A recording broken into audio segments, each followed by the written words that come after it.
Hey guys, welcome back. It's Philly Pre back again with another K-drama review.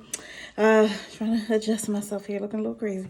But this is another review that I'm doing during the COVID-19 2020 pandemic. So a lot of time spent in the house. So, just looking a little more comfortable, a little more rough around the edges or whatever. But in any event, today I'm going to review Beautiful Life, Beautiful Love, Wonderful Life. Hold on, let me pull it up. Beautiful Love, Wonderful Life. It it's a family drama. So I actually was watching two family dramas. I've already done a review on the other one. And I was watching this one as well. And I was just taking my time with them, wasn't really rushing through them. This one was 100 episodes. I know. 100 episodes, especially if you're used to like 16, 20 episodes.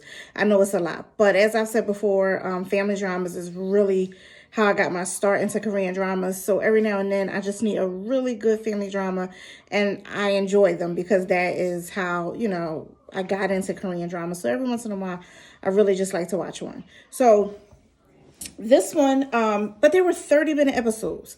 So technically, most dramas were used to being an hour an episode, so 50 episodes. Still definitely a lot more than 16 or 20, but not so bad. You could kind of watch it, in your downtime, when you're in between, new episodes of airing dramas.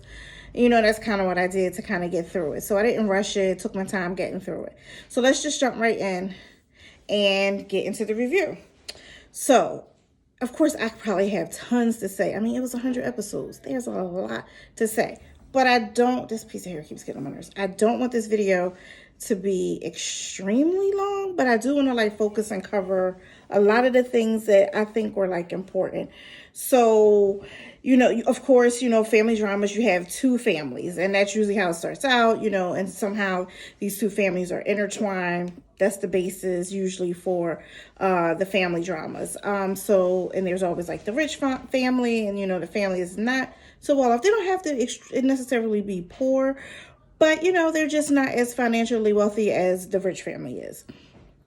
So that's kind of how this particular drama went. So you had two families. So I'll just kind of get into what the members of each household. So in the one, actually there ended up being three families. Darn, I just thought about that. Okay, but I'll get into that. So you have the rich family. You've got two sisters. They live in two separate households, but we're going to combine them. One's a judge, one runs the company. That's a family company. They both each have a son. Neither of them have husbands. That's that family. Then you have the family with that's the biggest second family as far as the family's concerned.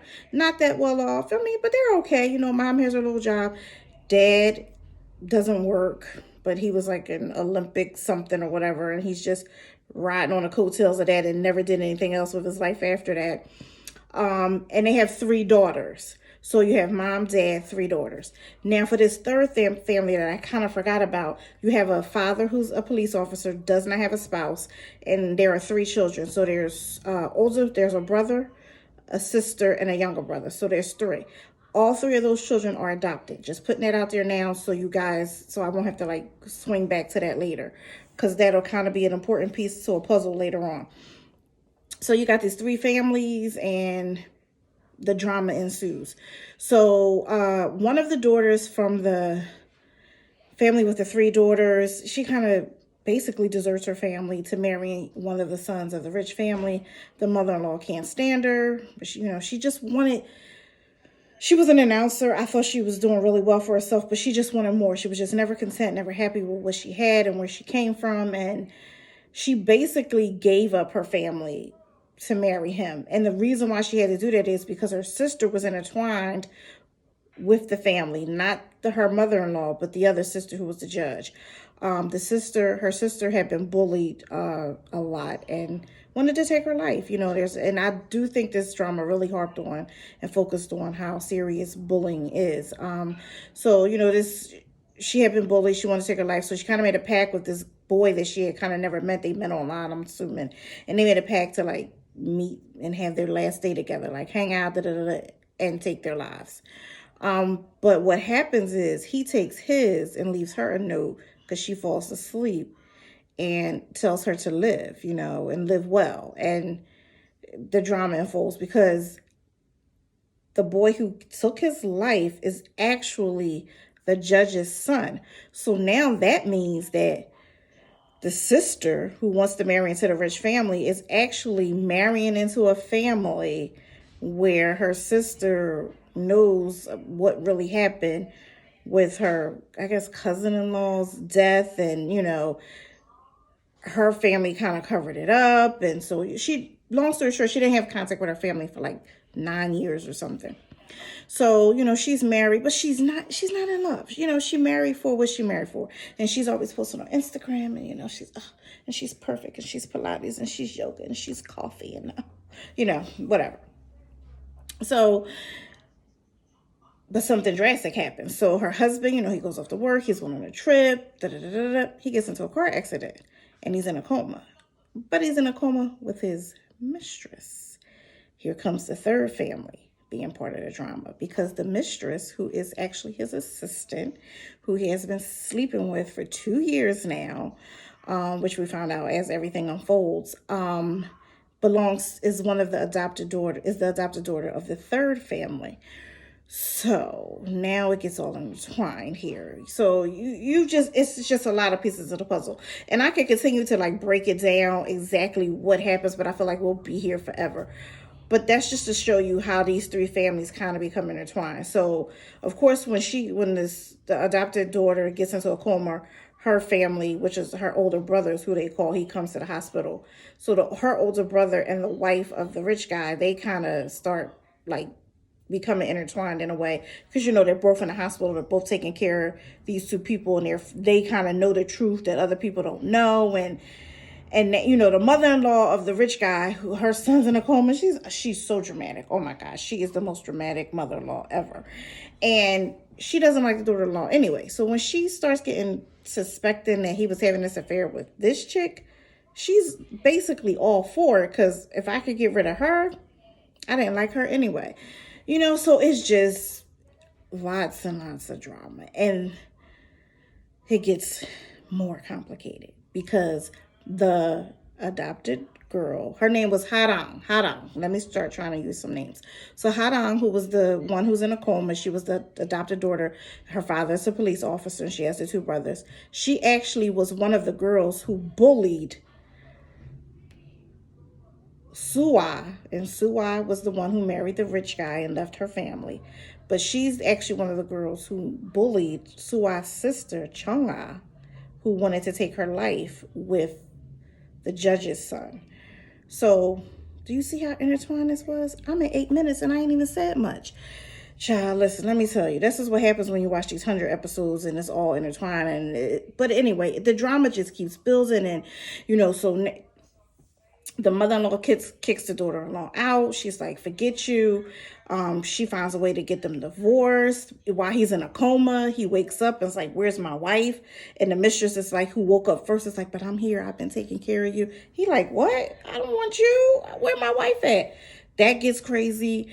The wife went back home. She humbled herself because the mistress's older brother, who they started kind of becoming like friends because they both were in the hospital taking care of them, he was like, listen, you just need to go home. He just takes her home one day, and she just go home and she just cries. They take her back with open arms, and she becomes a normal person again, like she was before she became Miss Snooty. Her sister finally becomes a police officer, which is what she wanted to do. But then, they always add a character. So then like this guy shows up, and, he's a bad boy, and he rides a motorcycle, and he's this and he that. And he ends up being the twin brother of the adopted girl. Hello, there's always something like that. And I could give you more details, but we'll be here forever. So let me just cut to how I felt about the drama, what I liked about it, so that I'm not just rambling on and have a 30-minute video. It was good. I liked how there were some characters that I didn't like the adopted daughter, Haydang, or could not stand her at all. She thought way too much of herself. I needed her to get a clue, but she didn't get one. She gave everybody her behind the kiss, like, girl, the guy don't even want you no more. But she got the mother-in-law backing her, so she swears she's somebody. I didn't like her too. I didn't like her all the way pretty much to episode 99. And even then, when she kind of humbled herself, it took 99 episodes. How about that wasn't enough for me? You needed, no, it wasn't enough. I felt bad for her brother. His name was Taedong. Because he really started liking the wife of the, even though they were divorced, of the rich guy. And I thought she was gonna like him too, because it kind of seemed that way for a while. But it didn't work out that way. So I kind of felt a little bad for him because he was such a cutie patootie, and I just wanted him to be happy, and I kind of want them two to end up together. But the writers thought differently. Then you had, now mind you, okay, let's go back to Sua. I didn't like her. But you know, they had when she went back home, the writers really changed her character and molded her differently. Like, I know you hated her for half of this, but now you're going to like her. And I fought it hard. When I tell you, I was like, I don't care. She was a real witch. I don't like her. She gave up on her family. She deserved whatever she get. I'm like, mother-in-law, I don't really like you because you're crazy, but give it to her. Like, but then they made her so wholesome and so I fought it for a while, but I eventually kind of liked her. Like, okay. I still did not want her to end up back with her ex-husband. Even though he worked hard to win her love and lotta, you know, whatever. I felt like you cheated for 2 years, let it go. Y'all divorced, just forget it. I wanted her to be with my little cutie pie Taedong, but that didn't work that way. So, and the judge, she was known for being so upstanding. Girl, lady, you ain't upstanding. You covered up your son's hit and run accident. The lady died. You framed somebody who ended up being the twin brother of the girl.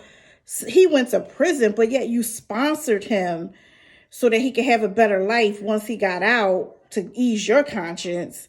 And no. And you don't see you're wrong, and you looking down on so many other people and making this person feel bad and that for. How about you feel bad? Your son took his life because he couldn't handle the pressure and the guilt, and you completely covered it up and framed somebody else. You're a judge. You ain't supposed to do that. You're supposed to uphold the law, not try to get around it. Anyway, so all that to say, as it comes to, you know, so much happens. I mean, y'all know I could go on and on. 100 episodes, a lot takes place. But the way they wrap it up, fairly nicely. Again, I wasn't too keen on the husband and the wife getting back together, but it was cute. His cousin, who was the judge's oldest son, who didn't die, who was alive, he ended up falling in love with Chung-ah, who was the Sua's sister.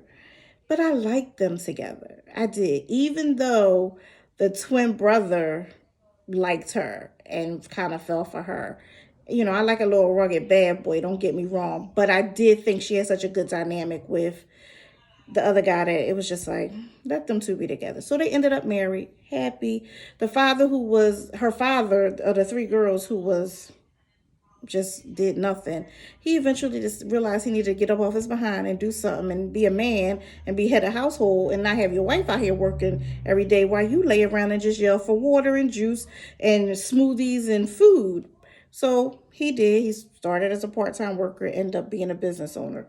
I was proud of his progress and the way his character developed. The younger sister, her parts weren't that she didn't have huge parts. She was like a tennis player. So she looks like she was going to go on to be really popular. She got a sponsorship, blah, blah, blah. But all in all, a good drama. You know, it definitely had its ups and downs. I had some serious love-hate relationships. But the one thing that I can say that I found that I thought that the writers did, which was strange but yet adorable, and I was here for it, was Taedong, who was the oldest adopted son of the one family. How even though he liked, the lady, but he realized she still wants to kind of be with her ex-husband or whatever. But him and the ex-husband, they didn't have a darn bromance. They didn't became friends. My mom had peeped it once she caught a couple episodes and she was like, they gonna become friends. They having tea and they drinking. But their drinking and their meeting was always like at each other. But there was an underlying friendship building. So they had a whole bromance friendship thing going on and they ended up being friends in the end. I thought that was really cute and adorable. And I liked the dynamic of them two together. It was cute. It was cute. So I give the writers kudos for that. So this review is going on way longer than I wanted it to, but I knew I had so much I wanted to say about it. And I still have some other stuff that I feel like I want to say, but I'm going to get ready to cut it here. So, because I want you guys to watch, and if it's too long, you may stop midway and no, watch my whole video. So in any event, I'm giving it 4 stars. It wasn't 5-star. It was good. It was good. Don't get me wrong, but it wasn't excellent. So I'm giving it 4 stars. So this is Philly Free giving Beautiful Love, Wonderful Life 4 stars. It's on Viki, 100 episodes. And if you ever have the time, if you're stuck in quarantine, part of the stay-at-home lockdown, try it out. Maybe you'll like it. If you have watched it, comment. Let me know how you liked it, who was your favorite character, who you didn't like, what plot twist got on your nerves. Let's, start a dialogue, have a conversation about it. So hopefully you will subscribe, comment, and like this video. Okay, guys, this is Philly Free signing out, saying bye. Until next time, guys.